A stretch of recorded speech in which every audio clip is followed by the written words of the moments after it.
নমস্কাৰ ফ্ৰী ল এডভাইচ বাই পিবিএছ চেনেলত পুনৰ মই স্বাগতম জনাইছোঁ। মই আজি লৈ আহিছোঁ ফেক্টছ অফ ল।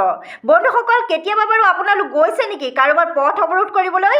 হয় বন্ধুসকল, ব্লকিং ৰোডছ ইন এনি চাৰ্কামষ্টেঞ্চ, যিটো ভাৰতীয় আইনত এটা অবৈধ কাৰ্যৰ ভিতৰত ধৰা হয়। আইনে ইয়াক ন্যায্যতা প্ৰদান কৰা নাই। আপুনি কিন্তু পথত আন্দোলন কৰিব পাৰিব, তাকো শান্তিপূৰ্ণভাৱেহে, কিন্তু পথ অৱৰোধ কাৰ্যসূচী ল'ব নোৱাৰে হাতত।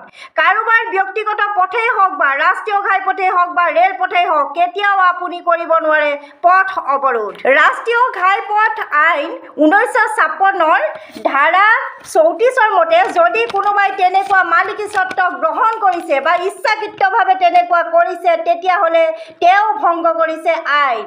হয় বন্ধুসকল, তেওঁ ভংগ কৰিব পাৰে তেতিয়া আইন, আৰু তেওঁ যদি দোষী সাব্যস্ত হয় তেতিয়াহ'লে তেওঁ 50 টকাৰ ভিতৰত জৰিমনা ভৰিব পাৰে, আৰু ভৰিব পাৰে 4 দিনৰ পৰা 8 দিনলৈকে তেওঁ থাকিবলগীয়া হ'ব পাৰে জেল হাজতত। অৱশ্যে এইটো বেলেগ কথা, তেওঁ বিচাৰে নে নাই নিজক জেল হাজতত ৰাখিবলৈ। গতিকে ভাৰতীয় সংবিধান মতে কোনো ব্যক্তিৰে বা কোনো ক্ষেত্ৰতে আপুনি কৰিব নোৱাৰে পথ অৱৰোধ।